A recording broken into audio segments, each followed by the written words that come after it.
Tonton video ini sampai selesai agar Anda tidak gagal paham.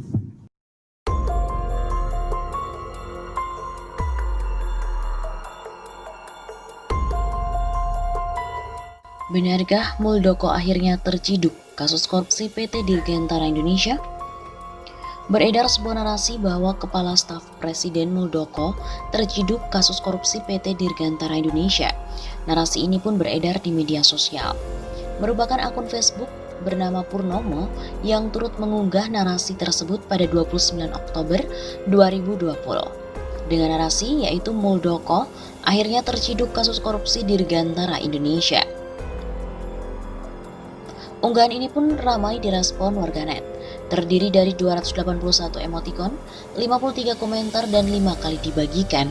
Pada kolom komentar, akun Purnomo merujuk pada sebuah video yang diunggah oleh akun Facebook Abu Arsyad pada 29 Oktober 2020. Akun Purnomo membagikan video itu pada hari yang sama.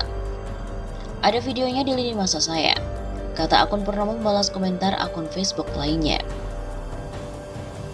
Kemudian dari penelusuran, klaim bahwa staf Muldoko terciduk kasus korupsi PT Dirgantara Indonesia merupakan hal yang tidak mendasar.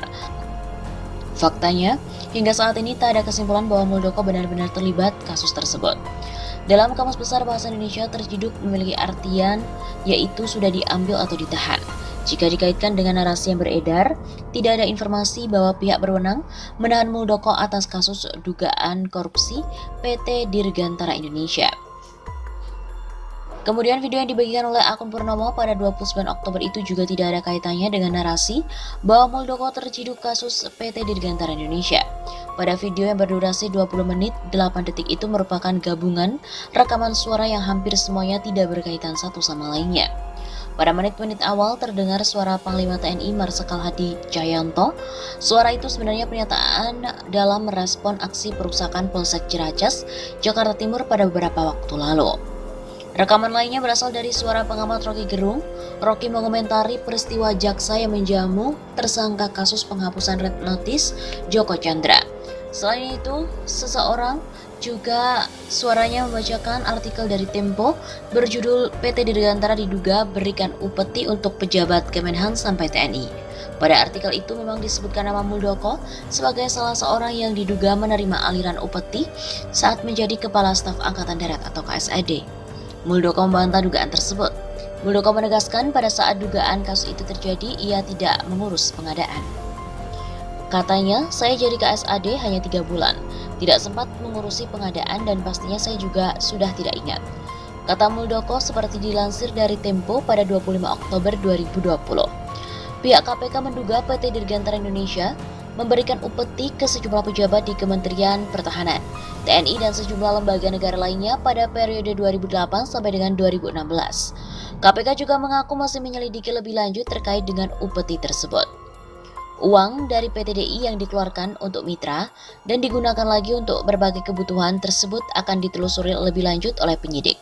Begitu kata Ali, seperti dikutip dari redaksi Tempo pada 1 November 2020.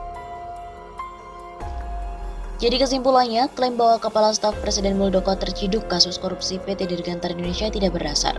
Faktanya hingga saat ini tak ada kesimpulan bahwa Muldoko benar-benar terlibat di dalam kasus tersebut.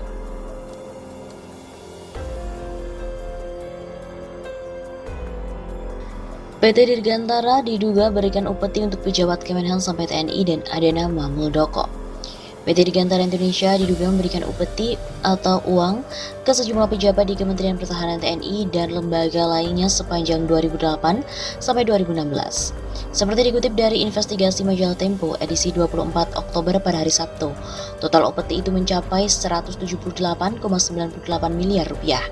Duit itu merupakan imbalan atas 79 kontrak dari pemberi kerja, lembaga pemilik anggaran yang disebut sebagai end user, yang sebagian diantaranya untuk pengadaan pesawat dan helikopter.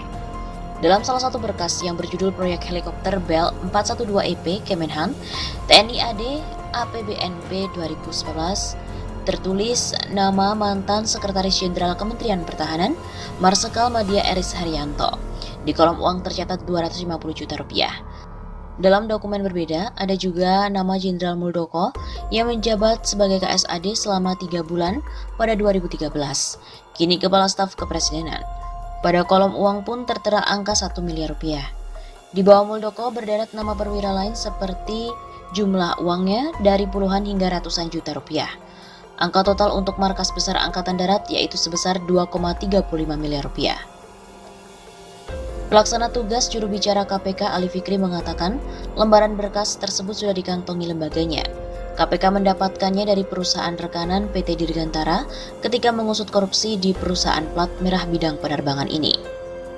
Ali pun enggan menyebutkan nama-nama penerima aliran dana itu. Menurutnya penyidik masih berfokus merampungkan pengusutan korupsi pengadaan pesawat dan helikopter oleh PT DI. Sudah ada 6 tersangka yang dijerat dengan kerugian negara mencapai 202,19 miliar rupiah dan 8,6 juta US dollar, atau totalnya mencapai 303 miliar rupiah. Untuk siapa-siapanya akan digugah di persidangan oleh penuntut umum. Adapun Eri Saryanto membantah menerima uang sebagaimana tertulis dalam catatan. Jangan memancing saya mengomentari berita yang saya sendiri tidak akui. Sekjen bukan pejabat yang menentukan kenapa harus terima uang. Lebih baik ke Kemhan saja atau dapat data yang akurat. Budiman juga mengatakan tidak pernah menerima setoran dari PT DI ataupun rekanannya. Sanggahan juga disampaikan oleh Muldoko, ketika saya menjadi KSAD hanya 3 bulan tidak sempat mengurusi pengadaan, dan pastinya saya juga tidak ingat. Lalu bagaimana duit dari PT Dirgantara Indonesia diduga mengalir ke Kementerian Pertahanan dan juga TNI?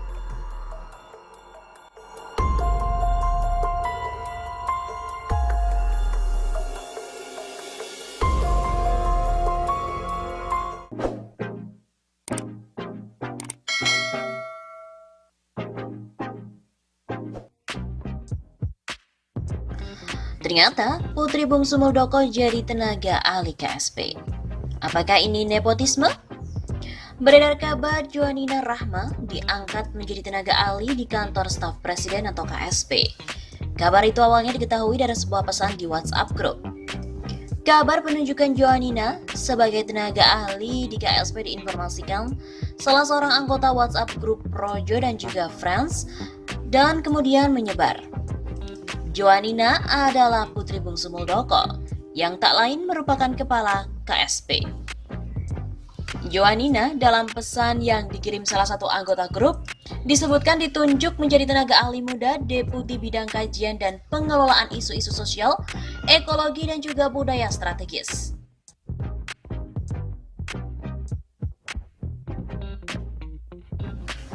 Informasi penunjukan Johanina pun jadi sorotan di grup WhatsApp.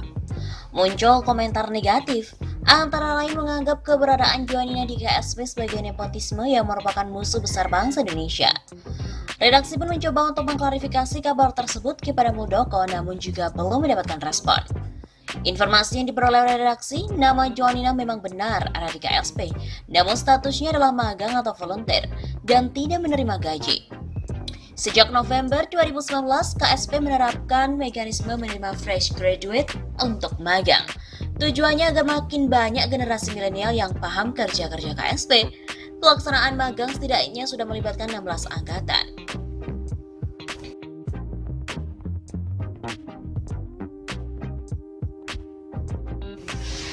Nepotisme adalah sebuah kebiadaban peradaban di dalam negara republik. Nepotisme merupakan perilaku jahat dilakukan oleh penyelenggara negara yang sedang berkuasa untuk menyalahgunakan kekuasaan untuk kepentingan golongan tertentu, anak, keluarga, dan kroni-kroninya, sehingga sistem berbangsa jadi rusak dan negara pun dirugikan. Bahkan bisa berefek menimbulkan gejolak sosial. Biasanya tindakan amoral ini dimotivasi oleh keserakahan pribadi.